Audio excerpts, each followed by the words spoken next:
Cash Flow Diary Podcast, episode 420.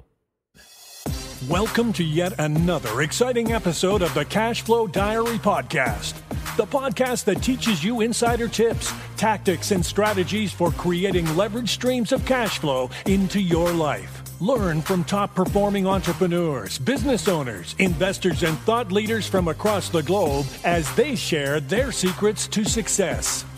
Like what you learn on this and other Cash Flow Diary podcast episodes? Go to learninvestingnow.com and sign up to receive powerful tips and information that will help you succeed as an entrepreneur and investor. Now, here's your host, investor, entrepreneur, business owner, educator, speaker, author, and master facilitator of Robert Kiyosaki's cash flow game, Jay Massey.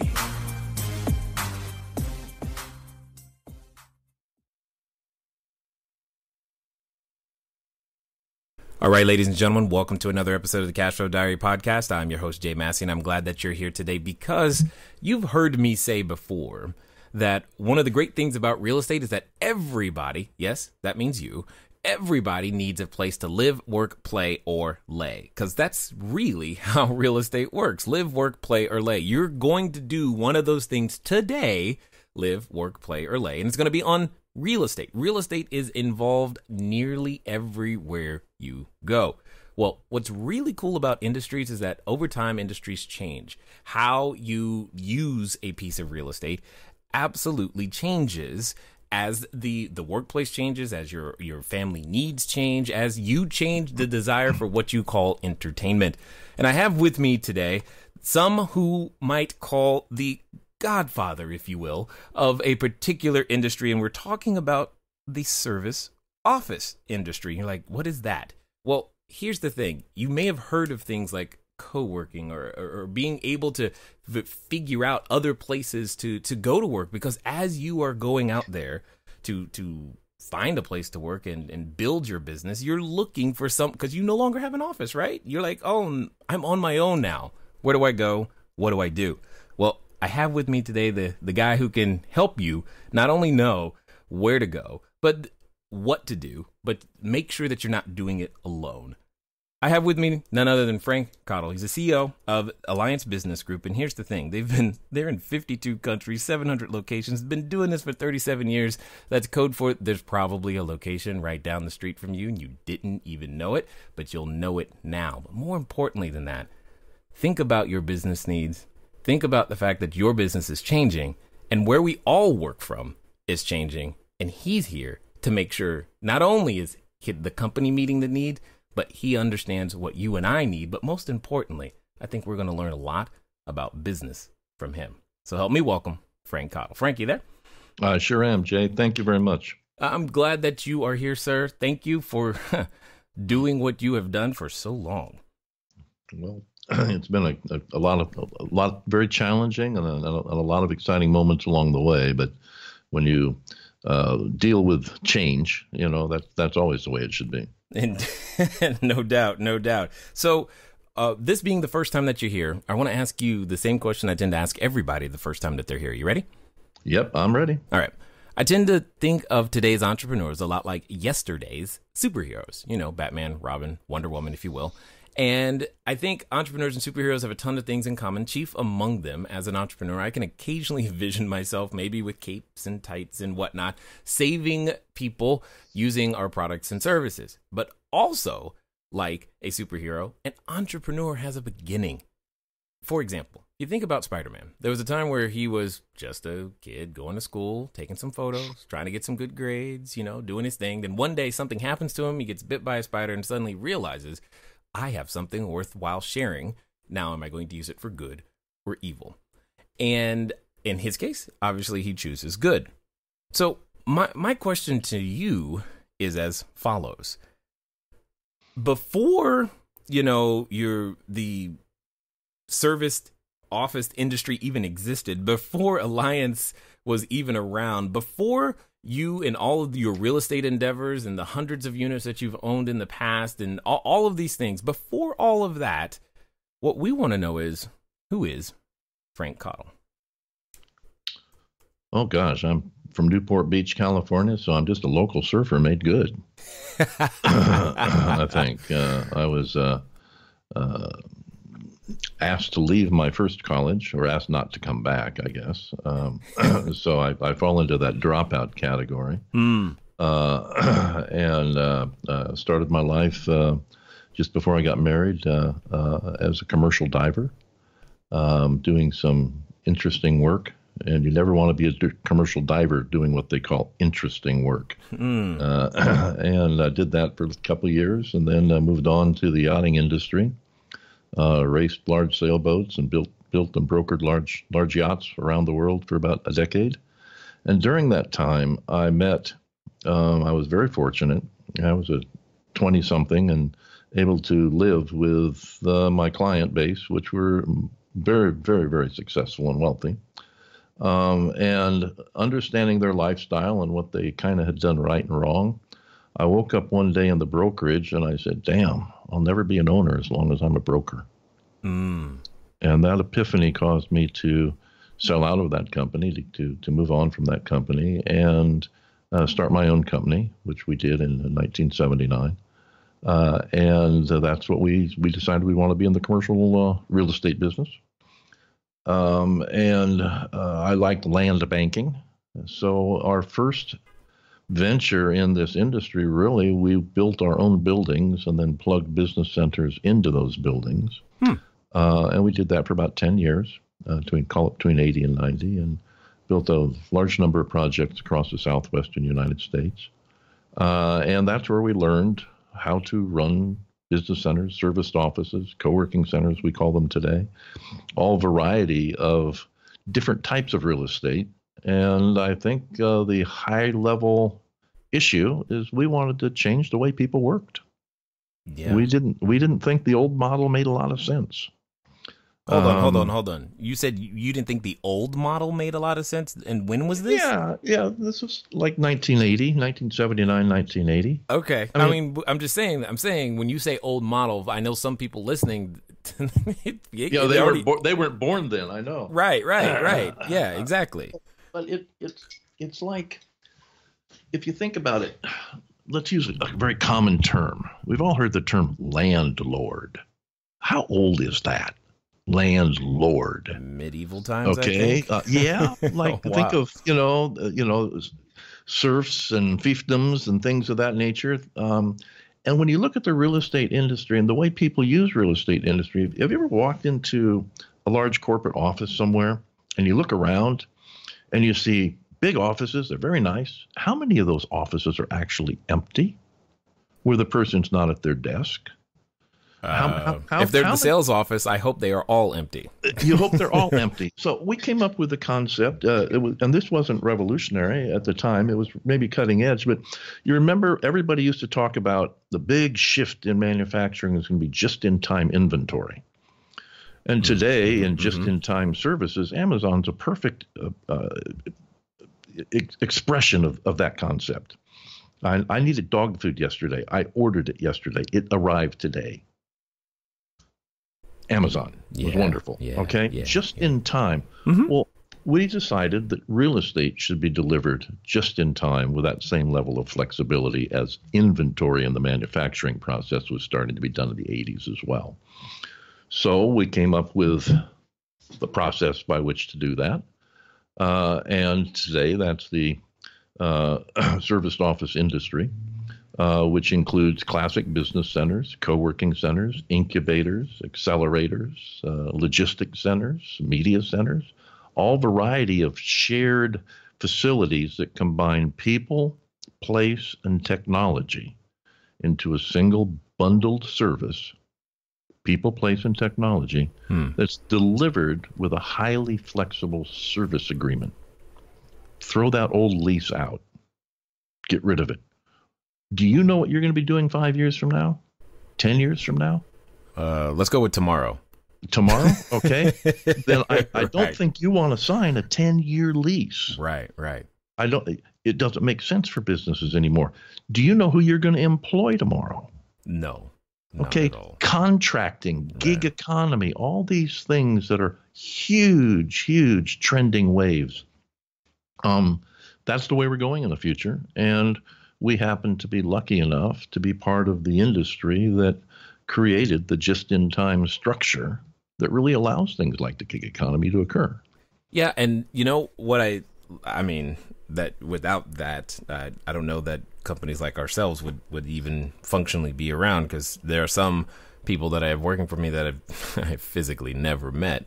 And what's amazing to me right now is how you saw that back then being 1980, 80s, anything. Like, how do you see that? How did you have that vision? Because that's amazing to me right now, and I'm trying to wrap my brain around it, and it's not getting there yet. Well, we weren't the first. I mean, you think of things that have been shared. We could find examples as we looked back of shared economies and shared structures. Think of the guilds in the Middle Ages and the Renaissance. Okay. Think of a hospital. Where you've got all sorts of equipment, or a clinic where different doctors are sharing different pieces of equipment in different specialized rooms just when they need them for a specific appointment. You've got any variety of structures where there's a combination of services provided, and everybody doesn't just have to provide it on their own. So I don't think the concept of sharing or the concept of utilizing things as needed was new. I think the application of it towards the business, the way we and many, many other very successful companies have created it, though, has had a huge impact. And other things have had an equally huge impact on us, technology. What allows you to work independently like you do? It's that funny, smart instrument you carry around in your pocket. There's all sorts of things like that pop up. But hold on. That little instrument wasn't in my pocket in 1980. I mean, what I'm saying is I hear what you're saying, but I think there's a certain amount of vision. There's a certain amount of I'm like, come on, man. I mean, those things weren't there. It wasn't as easy to go, yeah, of course. Actually, in our first center, you'll laugh at this. We had a number of financial institutions in one of our very first centers. We actually had a teletype. And I don't think anybody today's even seen a teletype. No. But things like faxes were revolutionary technology back then. Sorry, I don't mean to laugh, but that does sound funny. But it really is. But we actually, in our first project, or our second project, I guess it was our second project, we actually put together a technology package with Bell Labs. And this is back when Bell Labs actually existed, guys in white coats and plastic pocket protectors and slide rules and all that sort of thing. And we actually built the inside of one of our centers. We built the first incidence of simultaneous voice and data transmission over 4-pair twisted cable. And we had everything automated to touch screen instruments that were both voice and data instruments running off of a large mini computer tied to a digital phone switch. We had one of the first big digital phone switching systems, an AT&T System 85. And we tied it together with what's called a MUX box, which was a custom built piece, magic black box in the middle. So we were doing that kind of stuff. We were the test bed for GTE's smart parks, what they called at the times, and we were their testing partner for ISDN. Okay. So, all right. Then we have to have a completely different conversation here, because what you're really saying, because I know a number of entrepreneurs feel this way, meaning that they feel like they're the first and they're taking lots of hits, and they're like trying to develop something new that very few people have the vision or sight to see, and they're trying to get POC, proof of concept, out there, and you have got to have had to deal with those challenges. There's no way you didn't. Oh, we did. Of course we did. Of course we did. We made more mistakes than probably anybody on the planet, but we survived them. And yeah. I think if you're an entrepreneur If you're in business today, any business today, whether you're a startup or whether you're trying to scale, it really doesn't matter. You're going to make a lot of mistakes, and you've just got to survive them. And okay, so this is not the encouragement portion of the talk right now. Okay, got it. So got it. But because when you say, first of all, a lot of people have a negative neuroassociation or just the idea of a mistake. I mean, our education system doesn't reward those who make mistakes, if you get my meaning. So, but you're literally saying go make a mistake and hold on for dear life. That's what I'm hearing. I really think so. It's like, I guess it's like if you're gambling. Okay. If you're on a run and it's running good, well, keep it running. But if you do something and it turns bad, get out real fast. Get out real fast.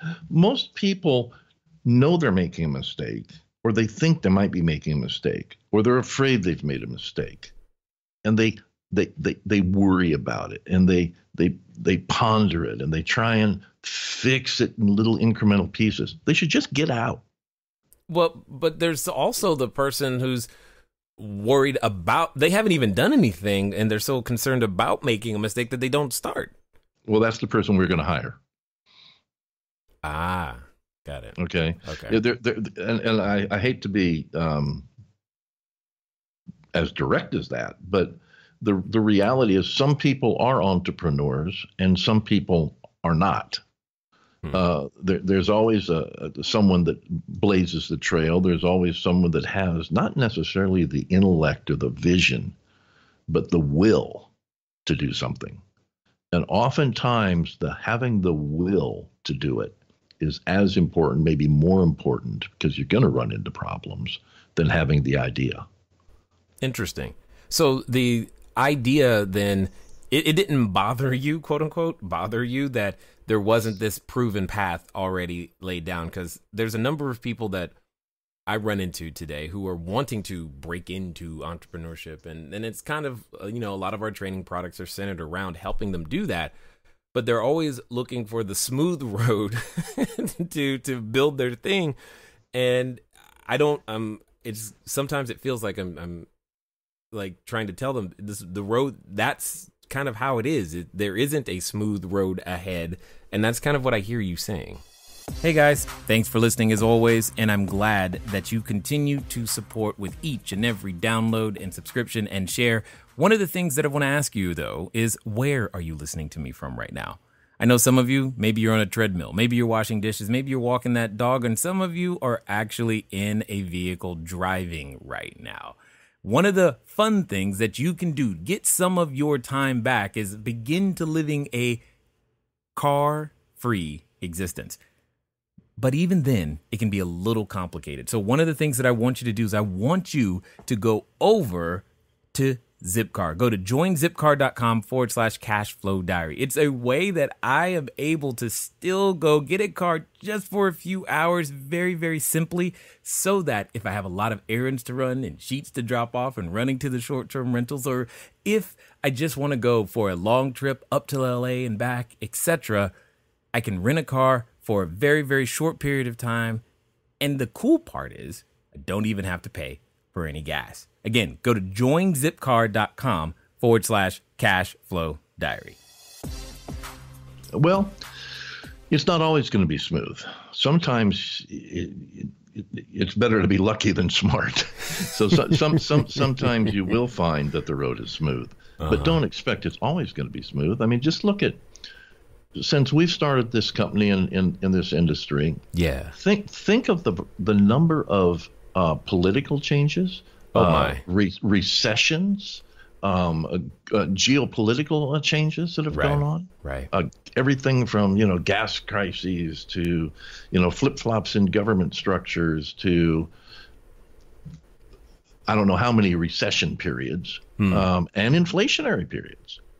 Oh my God, that's right. Sorry, when you said that, I was like, go back into the 80s. Oh yeah, exactly. When you said 80, I was like, oh my goodness, yes. Yeah, we're looking at 13-14% inflation at different times, and some craziness going on. So, you just have to react and know your game and play your game and not worry about what others are doing. You just play your own game, I think, is the most important thing. So how do we, I mean, impart some wisdom here? Because I know that moment when you receive that news or you see that news headline or you feel like the phrase today in our community that I keep hearing is regulatory issues. I'm like, every business has regulatory issues. You got to deal with it. But how do you deal with it is really my question. Well, regulatory issues are a whole different matter, because we're dealing in a lot of different jurisdictions. Yes, a lot of you are. a lot of different countries, and right. and in some countries, literally, it's illegal to sell a virtual office. So Wow. you have to go around and look at different models and figure out culturally what works in that country. But I think most of your listenership isn't sitting in Russia or Central Africa or the Middle East right now, so just sticking with the U.S. Yes, for the moment. North America, for the moment. And I think that the old Chinese symbol, for crisis is opportunity, or there's some saying like that. And I think it's just know your own business. And to me, people say, well, you've been around. What do you think? How would you describe yourself? And what I would really say and do say to others is that I hope I'm the best student of our industry. Okay. Every day you have to dedicate your time to really learning about your industry, not pitching your deal, but learning about your industry, gaining knowledge about what you want to do, because that knowledge becomes invaluable in your decision making. Because if you have that knowledge, you can trust your gut, because you'll do things instinctively. And you'll know when to get out of a transaction, when to move into a transaction, when to adjust to technology, who's the right person to hire. All these things will become instinctive to you because of the knowledge you've acquired.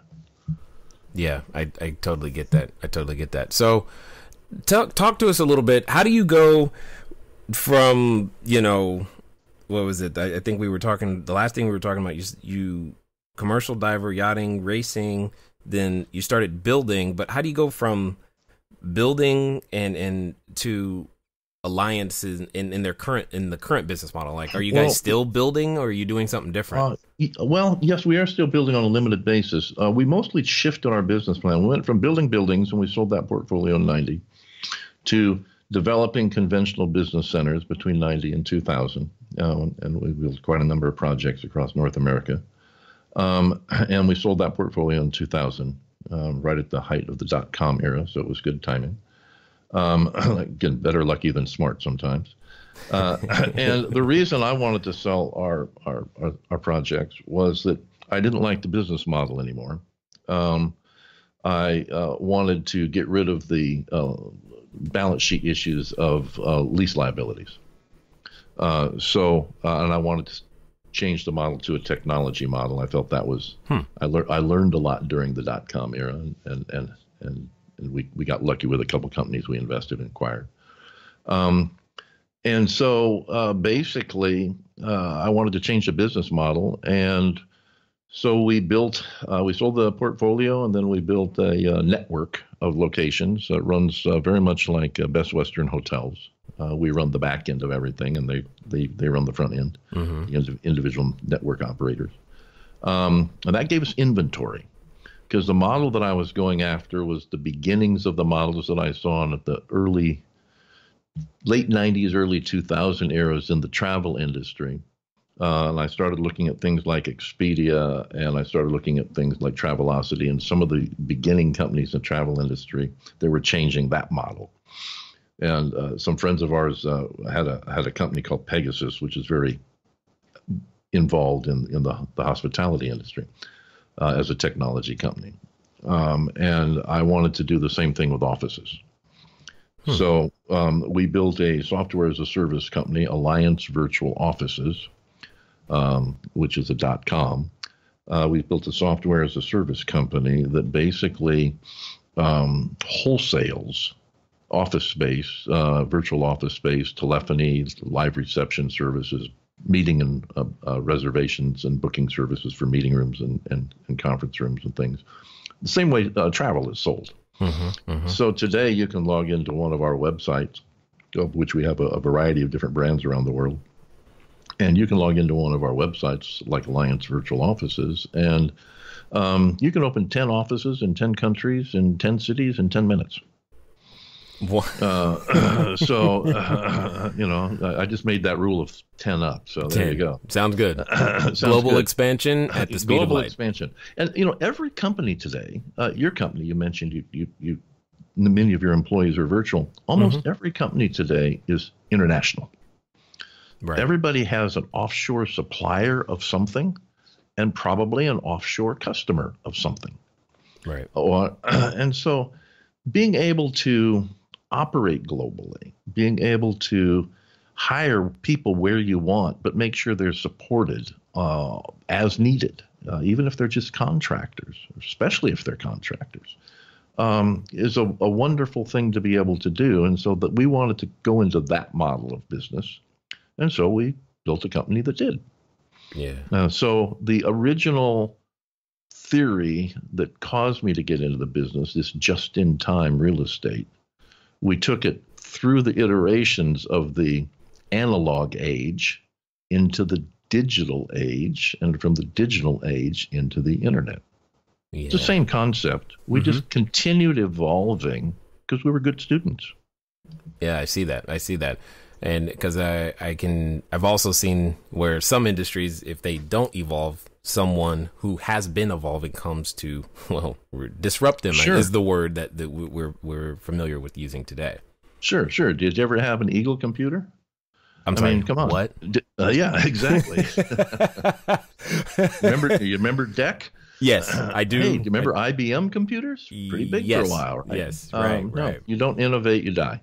You don't Period. innovate, you die. Period. Totally understood. So for those that might not be familiar, talk to us a little bit exactly of how you view, service departments, co-working, the spaces, the things that Alliance actually provides. Because I do believe that there's a number of people who are listening who probably would have need for what it is that you guys do.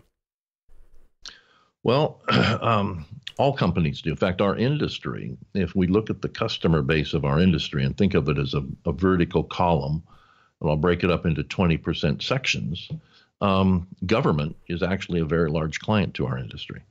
You wouldn't think that necessarily, but who needs the most flexibility or should have it? Anybody that has annual budgets, maybe? Yeah, government. Yeah. Huge customer of our industry. The global Fortune 1000 or 2000, all large listed companies are massive customers to our industry these days. Why? They're contracting. If you looked at an annual report, let's say Cisco, 5 years ago, they'd say, we made this much revenue and had this much profit, and we had 300,000 employees, whatever it would say. Wow. Well, this year it might say, we made this much profit and revenue, and we have a workforce of 300,000. I see the difference. Workforce. Right. Okay. The difference is the 20 to 40% of the people that work for that company are now contractors. Yeah. Okay. Now, it doesn't mean that they don't have permanent work, but it's an entirely different new structure of employment, if you will. Well, it sounds. Go ahead. And I'm saying that group is massive in our industry. Legal, accounting, financial service professionals, large. Local entrepreneurial companies or small technology companies, distribution companies, media companies, et cetera. But I said companies. These are people 3, 5, 7 employees. Right. And then startups. The true entrepreneurial startups, people that are bootstrapping themselves into a position, trying to form a company, trying to form a staff, trying to find funding. The startups will be another 20% of the industry. So there truly is, today we service anyone that works and every company that generates revenue and government worldwide. Yeah, no, I totally get that. It's just, it more efficient way of using resources, the limited resources that a company might have, but also you're making the use of the space significantly more efficient. So I get it. I like it. It's just I'm still flabbergasted that you back in 1980, let's do this. That is still amazing to me, no matter what. So at the end of the day, though, the fact remains, you guys have done so. You've been doing it for quite some time, and that's what's impressive. For those that have listened, this far and would like to, find out more about what you guys are up to, what's going to be the best way for them to catch you guys? Well, probably the best, easiest website to go to open those 10 offices in 10 countries is Alliance Virtual Offices. That's with a plural, offices.com, alliancevirtualoffices.com. And if you just want to learn about our industry and figure out what's going on, we also manage the industry's largest news and information resource. It's a digital publication called allwork.space. And that will tell people about our industry and how it works and who the movers and shakers are and what's going on. And then anybody that is looking to get some just-in-time real estate at a very, very reasonable costs to be used as needed, go to alliancevirtualoffices.com. Got it. Totally appreciate it. Now, one of the things that I want to do right now is I've got a final question for you, and I'm kind of curious to hear your answer, because your decades of experience, multiple industries, hundreds of millions and billions of dollars of revenue that you've generated, teams that you've built, I'm really, really interested to hear your answer here.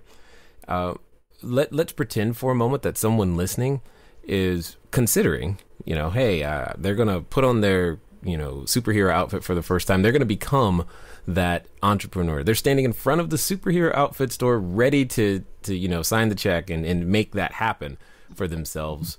But as often happens when we make decisions like that, they have a companion. Their companion in this case comes in the form of a voice, which often reminds them of, what they can't do, why it won't work, and oh my gosh, it's going to cost too much. It's never going to happen. And for some people, they're related to that voice. So my question to you is as follows. Let's pretend that they're actually going to do what you suggest, and they're going to do so in the next 24 to 48 hours. What would you suggest that they do? Boy, that's tough. Pick out a really good superhero outfit. Play the part. Fake it till you make it. All these sorts of things that go along with it. If you have an idea or something you believe in, then there's no reason you shouldn't do it. And there's an old joke, and maybe this isn't quite appropriate, but there's an individual, and he prays up to the heavens, and he says, "Please, let me win the lottery. Let me win the lottery, and I'll be good for the rest of my life, and I'll do good things." And a voice comes down from the heavens and says, "First, you got to buy a ticket." Right. And so it comes down to that. Trust your gut. Buy the ticket. There's never a reason not to do something. There's only reasons to do things. I like that perspective a lot.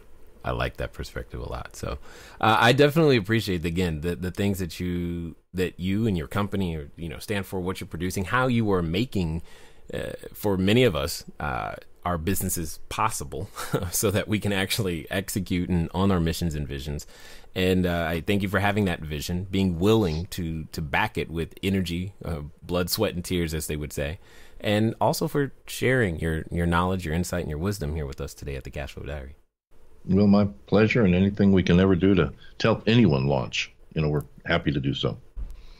All right, ladies and gentlemen, you know what time it is. It's time for you to move at the speed of instruction. What does that mean today? Well, I think you know. It means go get started. Why? At alliancevirtualoffices.com, because you've been thinking about this for quite some time. You've been wondering what's the next step. Well, for some of you, you now know what that next step is. It's time to go, because he said it himself. There's never a reason not to do something. Ladies and gentlemen, it's been fun talking to you today. I look forward to talking to you soon. Until next time.